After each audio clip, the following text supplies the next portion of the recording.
South Korean drama The Glory Part 2 continues to top the global Netflix charts, returning with powerful messages and attracting an even bigger audience from around the world. The successful comeback is even more notable given that such a feat is rare for a K-drama. For more on this, we're joined by Mr. Conran, a film critic based here in Seoul. Welcome back to the program. Good morning. Thanks for having me back. Korean dramas are being released as a multiple series, which is a new trend for K-content. This is the case for The Glory. Now, why do you think episodes are being released in seasons or parts like this all of a sudden? Well, I think there's a few reasons for it. Obviously, we have noticed the popularity of Korean content around the world, and we can imagine this is a way of trying to capitalize on that. Now, there are kind of two models of K-dramas at this point. There's the traditional model, which involves shows dropping 2 episodes per week on broadcast channels or cable channels, and they run for 12, 16, or 20 episodes. But the other model is the streaming model, where shows are being released on Netflix and the like, and on some of those services, the shows drop at the same time. But if you're going to drop 12 or 16 episodes in one go, that doesn't really make sense. So the more traditional K-drama doesn't necessarily fit into the streaming model. But if you split it into 2 parts, that works more easily. So even if you're watching The Glory, for example, and you tuned in last Friday for episode 1 of part 2, it does say episode 9. So it really is, you can consider it more a 16-episode split in 2. But this also follows a model of Netflix shows where the Money Heist shows, there's the Korean one, but the previous ones were also in 2 parts. And Stranger Things Season 4 was also dropped in 2 parts. People are wondering if the Netflix model of dropping everything at the same time is the best way to go. Right. Then, as a film critic yourself, do you think K-content coming out with a more than 1 part or series is a good strategy to attract a bigger audience, or is it better for us, the audience? Well, I think certainly in the case of The Glory, it's been extremely successful. This is a show that opened at the end of December, and during its first weekend, it had about 25 million hours viewed. That's the metric that Netflix uses these days.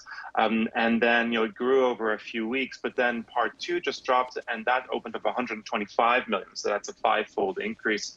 Clearly, people responded to the show. People talked about it, and in that brief 2.5 month interim between the different parts, something happened.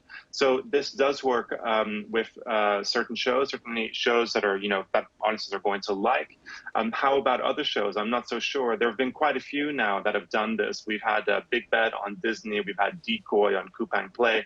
We've had Island, which is TVing in Korea, and Amazon Prime Video internationally, and none of those seem to have done very well. We don't have the same transparency. We don't know the data, but they don't seem to have done extremely well. But for shows, I think it is very useful for global viewers who are not necessarily as aware of Korean content when it's coming out. So a show like The Glory, people in Korea know about it coming out. Song Hye-kyo is a massive local star. So people were excited about it, and had it been shown all in the same go or just shown week to week on a traditional cable channel, I'm sure it would have been equally successful. But for an international audience, it would have been a bit different. So the first season the first part gave a chance for it to kind of, go through particularly Asia and also Latin America and kind of get people excited, talk to their friends about it. And by the time season 2 or part 2 arrived, more people are aware about it, and we have this massive knock-on effect. Right, and like you mentioned, figures surely indicate The Glory continues to be praised globally, maybe even more following the release of part 2. So many good reviews from both the audience and the critics, including you. Now, what's behind such high ratings?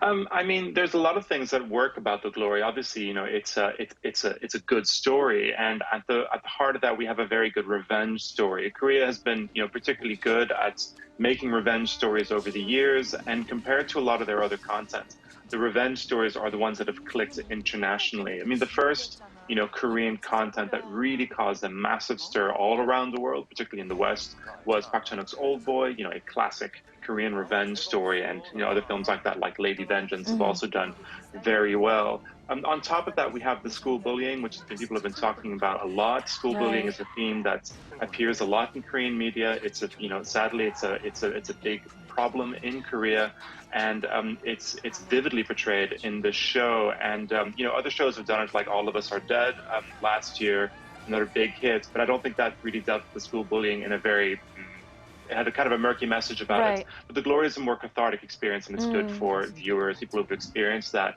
Everyone's really responded to that. And it's also just a great mix of a kind of soapy melodrama and strong adult themes. There's sex and violence in there that's very cleverly folded in to make it an exciting, sort of a forbidden experience for a lot of people as well.